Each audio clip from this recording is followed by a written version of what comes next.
Assalamualaikum warahmatullahi wabarakatuh.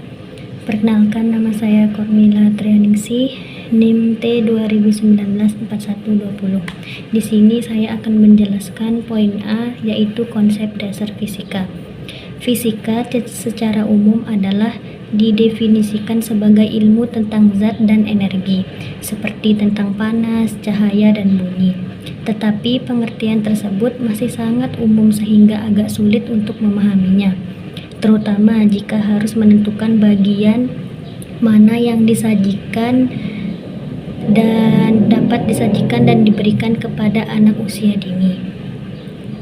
Untuk membantu para guru akan disajikan rinciannya yang dapat dikembangkan pada jenjang pendidikan usia dini. Adapun secara detail konsep-konsep yang dapat diperkenalkan diantaranya, yang pertama, materi adalah sesuatu yang menempati ruang dan berat. Yang kedua, wujud materi terdiri dari 3 wujud dasar, yaitu padat, cair, dan gas.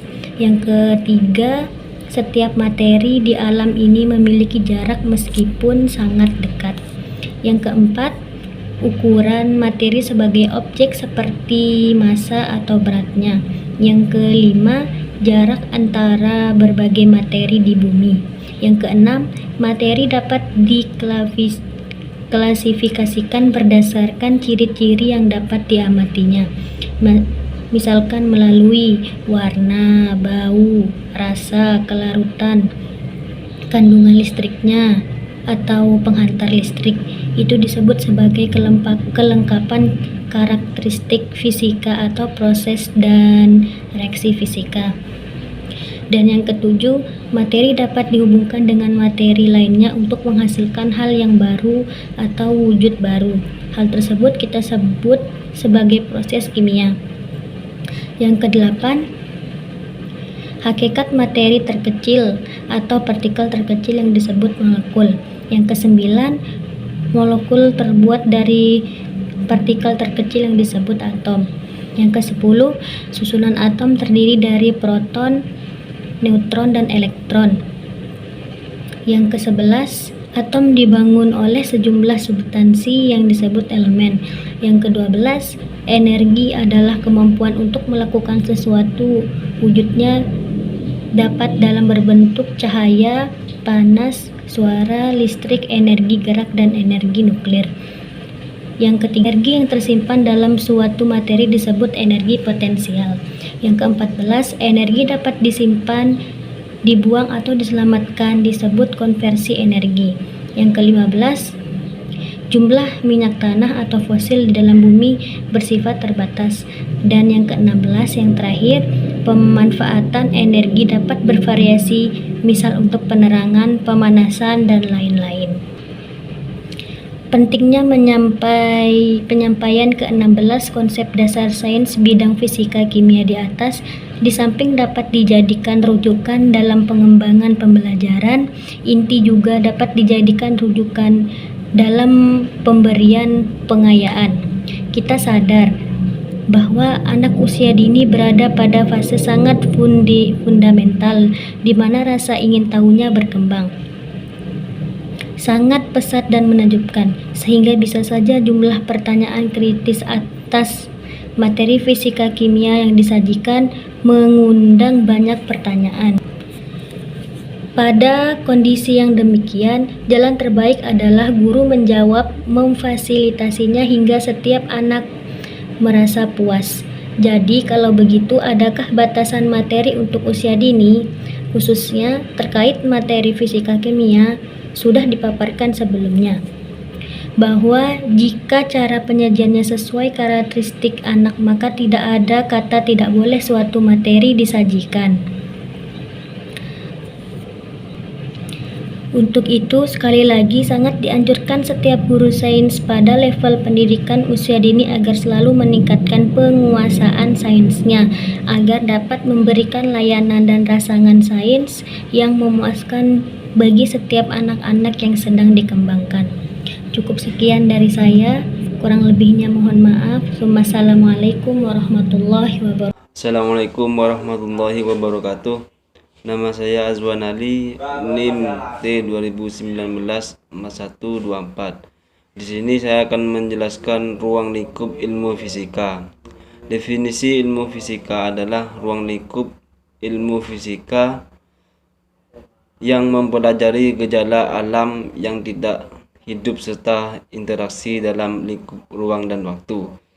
Dalam bahasa Yunani, ilmu fisika disebut dengan physikos, yang artinya alamiah. Orang yang mempelajari ilmu fisika adalah mengamati perilaku dan sifat materi dalam bidang yang beragam, mulai dari partikel subkroskopis yang membentuk segala materi. Ilmu fisika juga berkaitan erat dengan matematika karena banyak teori fisika dinyatakan dalam notasi matematis, dan perbedaannya adalah fisika berkaitan dengan pemerian dunia material. Dengan dunia material, aplikasi ilmu fisika banyak diterapkan pada bidang lain, misalnya geofisika, biofisika, fisika kimia, ekonomifisika.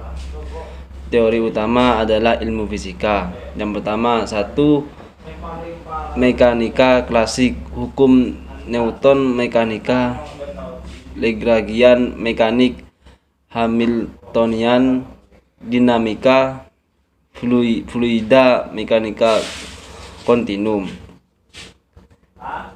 Yang kedua, elektromagnetik, elektrostatik, listrik, magnetik, dan Semon-Maxwell. Bidang utama dalam fisika: 1. Astrofisika, kosmologi, ilmu planet, fisika plasma, Big Bang, inflasi kosmik. Dan yang kedua, fisika atom, molekul, dan optik. Mungkin hanya itu yang bisa saya jelaskan. Selebihnya terima kasih. Assalamualaikum warahmatullahi wabarakatuh. Assalamualaikum warahmatullahi wabarakatuh. Nama saya Iza Mafiroh, NIM T2019-4139. Di sini saya akan menjelaskan tentang ruang lingkup materi pembelajaran fisika. Keluasan dan kedalaman materi pembelajaran perlu diketahui secara jelas, sehingga para guru, khususnya guru sains, memiliki lingkup yang jelas dan konteks pengembangan sains bidang fisika untuk anak usia. Ruang lingkupnya meliputi 1. Materi dan gerak. Rincian dari lingkup bahan yang akan disajikan pada cangkupan materi dan mesin tersebut adalah sebagai berikut. Lingkup kajian materi fisika kimia terdiri dari pengenalan benda cair, padat, dan gas. Pengenalan perubahan wujud benda menjadi cair, gas, atau padat, dan sebaliknya. Penyajian perubahan-perubahan fisika. Pengenalan perubahan wujud benda ke dalam bentuk dan struktur yang berbeda. Perubahan kimia, misalkan melalui praktek membakar kertas. Lingkup kajian materi gerak terdiri dari pengenalan bagaimana kita agar cepat sampai pada suatu tempat. Pengenalan bagaimana balon dapat meletus dan mengudara. Pengenalan bagaimana pesawat dapat terbang, khususnya mesin jet. 2. Energi dan mesin terdiri dari penjabaran dari lingkup materi energi dan mesin meliputi energi terdiri bagaimana energi berpindah dan dapat dimanfaatkan, misalkan mendorong benda dengan roda bulat, kincir berputar dengan bantuan air atau angin, dan sebagainya. Energi listrik, pemanfaatan energi listrik untuk kehidupan, misal untuk penerangan, untuk menyalakan TV, radio, dan sebagainya. Energi suara, memperkenalkan suara kertas atau lembut, tinggi atau rendah, serta berbagai ragam suara dari sumber yang berbeda. seperti suara binatang, suara mesin, suara hujan, suara orang tertawa, menangis, dan sebagainya. Disajikan juga mengapa suara itu sampai di telinga kita. Energi cahaya diarahkan pada pengenalan berbagai sumber cahaya atau sinar dan manfaatnya bagi kehidupan. Misalkan dari matahari, lampu, dan sebagainya. Disajikan juga berbagai permainan pencerminan atau pantulan cahaya dan alasan-alasan sederhana mengapa terjadi demikian. Energi panas diperkenalkan sumber-sumber panas, benda-benda yang cepat atau lambat panas, bagaimana mengatasi atau menghindari benda yang terlalu panas atau dingin. Anak juga diajak membedakan bahkan praktek langsung memegang benda yang hangat atau dingin. Mesin-mesin. Pengenalan mesin-mesin sederhana, manfaat dari mesin-mesin dalam kehidupan kita. Misalkan saja melalui permainan memancing dan pancingan yang menggunakan rol atau pemutar tali. Anak diajak mengamati roda delman, saldo atau gerobak. Dapat juga anak diajak permainan menimba air dan sebagainya. Yang lebih kompleks dapat diajak berdiskusi. Andaikan mobil angkot yang mereka tumpangi mesinnya mati, akankah bagaimana mereka sampai di sekolah? Cukup sekian dari saya. Wassalamualaikum warahmatullahi wabarakatuh. Assalamualaikum warahmatullahi wabarakatuh. Perkenalkan, nama saya Ma'rifatul Karimah, NIM T20194125. Di sini saya dari kelompok 5 akan menjelaskan yang pertama, yaitu pembuatan sudut area fisika. Apa sih kegunaan pembuatan sudut area fisika dalam pembelajaran sains fisika di kalangan SD atau MI? Jadi, untuk meraih dan melibatkan anak ke dalam pengkajian sains bidang fisika, maka perlu dirancang dan dikembangkan suatu sudut area fisika ini. Sudut area tersebut dikembangkan berdasarkan pada suatu unit atau tema-tema yang relevan.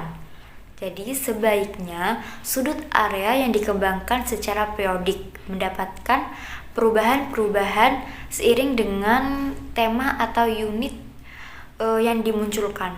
Jadi ada beberapa contoh berikut ini adalah contoh sudut area fisika untuk anak usia dini. Misal kita mengambil tema gejala alam, terus subtemanya energi. Jadi apa sih tujuannya? Nah, tujuannya itu anak-anak dapat menyampaikan jenis energi yang digunakan di rumah masing-masing. Jadi kita juga menjelaskan energi di rumah itu ada energi listrik, energi panas, energi banyak sebagainya. Dan yang kedua itu tujuannya anak-anak dapat membuat daftar atau menyebutkan tentang bagaimana cara menghemat energi di rumah masing-masing. Jadi bukan hanya saja kita menyampaikan energi itu ada beberapa macam, habis itu juga kita menjelaskan bagaimana cara kita menghemat energi di rumah gitu. Terus keterampilan apa saja yang didapatkan? Jadi ada dua, yaitu keterampilan berkomunikasi sama keterampilan eksperimen. Keterampilan eksperimen ini jadi guru menyuruh siswanya untuk membuat suatu konsep atau suatu contoh. Dari contoh tersebut dia akan menjelaskan. Jadi ada dua, yaitu kemampuan eksperimen dan kemampuan berkomunikasi. Jadi bukan cuma di dalam pembuatan sudut area ini bukan cuma guru aja yang menjelaskan, tetapi juga siswa aktif dalam pembelajaran tersebut ini. Terus yang ketiga ini materi yang yang diperlukan itu seperti contohnya itu lem, gunting, pensil, terus koran, majalah dan sebagainya. Jadi itu pembuatan sudut area ini disetting sebagaimana untuk menarik siswa untuk agar siswa ini penasaran apa sih ini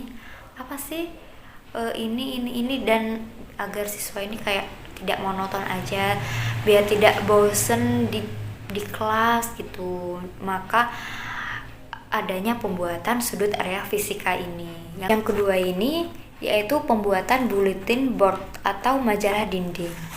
Jadi tuh majalah dinding ini sebagai penunjang dan untuk memperkaya kemampuan sains pada anak usia dini. Di sekolah pun dapat dikembangkan majalah dinding yang menggemaskan atau semenarik mungkin agar dengan tema-tema yang unik dengan sesuai dengan ruang lingkup. Jadi pengembangan sains pada anak usia dini ini akan membuat siswa ini menjadi penasaran terus dilihat, dibaca, dan dia akan memperoleh ilmu itu dari situ juga. Jadi majalah dinding bukan cuma kita yang menjelaskan terus menerus gitu. Tujuannya itu anak-anak dapat mengelompokkan objek menggambar yang menyatakan wujud materi secara karakteristik atau ciri-cirinya dengan kategori padat, cair, dan gas. Terus yang kedua itu keterampilan sains ditekankan. Jadi keterampilan sains ini menekankan pada dua faktor. Yang pertama keterampilan menggolongkan seperti siswa bisa menggolongkan ini termasuk benda padat dan ini juga termasuk benda cair, dan yang ini juga termasuk benda gas gitu. Jadi udah tahu air ini termasuk benda cair gitu. Terus kayak gas itu termasuk benda gas juga.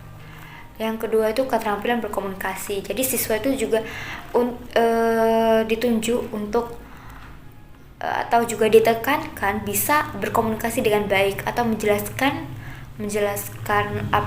materi dalam suatu tema itu dengan baik gitu. Terus materi apa saja yang diperlukan dalam majalah dinding pembuatan majalah dinding ini. Jadi itu kertas juga termasuk materi yang diperlukan atau bahan-bahan yang diperlukan, pensil, lem atau gambar berwarna, terus botol. Jadi botol dimasukkan benda cair, benda padat, dan gas, dan bisa jadi siswa itu bisa membedakan. Nah, jadi majalah dinding ini bagus untuk pembelajaran sains. Jadi itu tidak monoton saja. Jadi itu kita tuh tergantung pada guru itu harus kreatif agar anak itu menjadi aktif. Kalau guru ya cuma gitu-gitu aja dalam pembelajarannya, ya mungkin anak itu menjadi bosen atau ya biasa aja gitu. Untuk mendengarkan saja itu kayak udah tidak ada bergairah untuk belajar, untuk menanyakan sesuatu yang dia inginkan, apa yang dia penasaran gitu.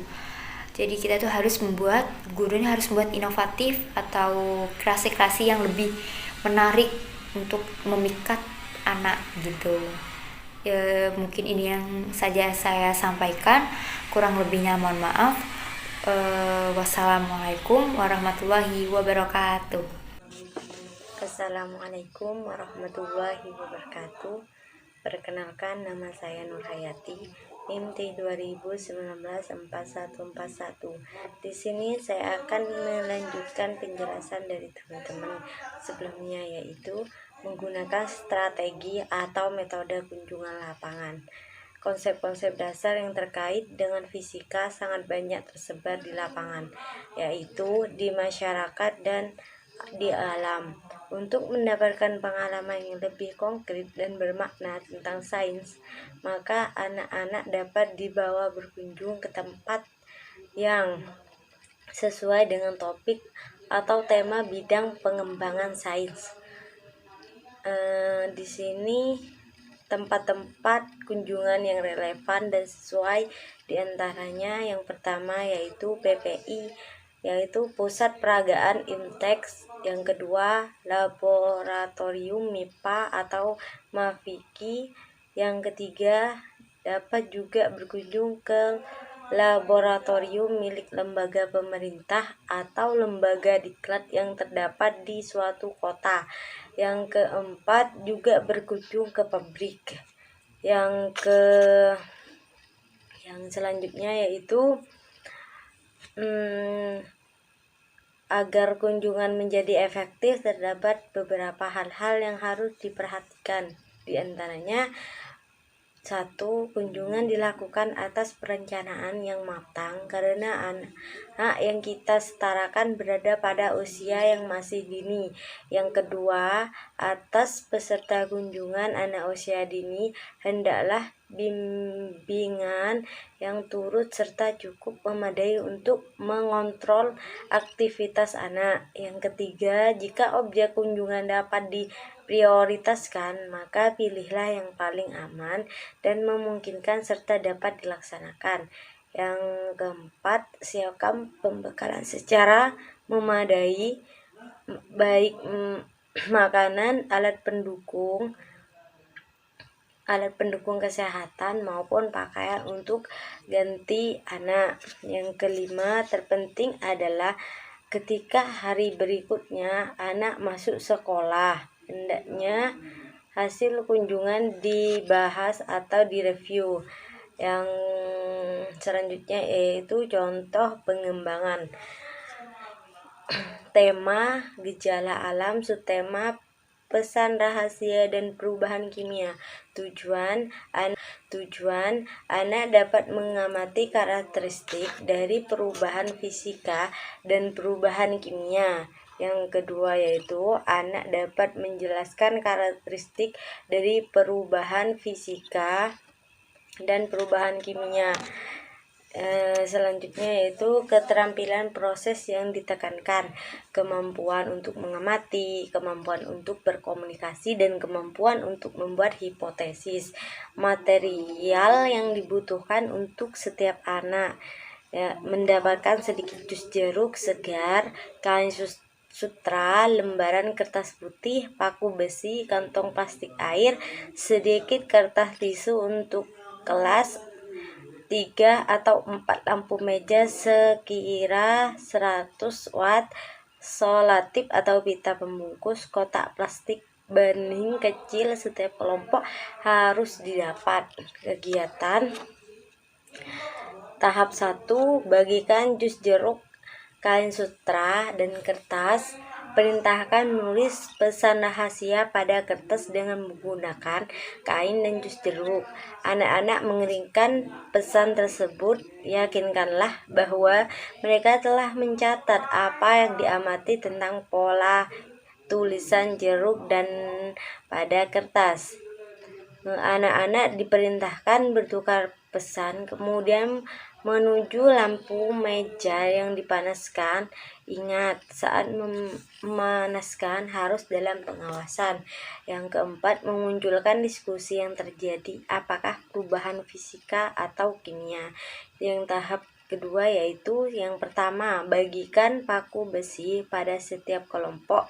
Bersihkan paku dengan menggunakan tisu. Yang kedua, perintahkanlah anak untuk membungkus paku dari ujung hingga ke ujungnya atau dari bawah ke atas. Yang ketiga, anak diharuskan membawa paku mereka, memasukkan ke dalam kotak plastik yang berisi sulfat, lalu amati beberapa saat oleh seluruh kelas. Yang keempat, setelah perubahan cukup akurat, ajukan diskusi atau perubahan yang dapat terjadi tersebut dinamakan perubahan fisikanya. Baik, cukup sekian dari saya. Assalamualaikum warahmatullahi wabarakatuh.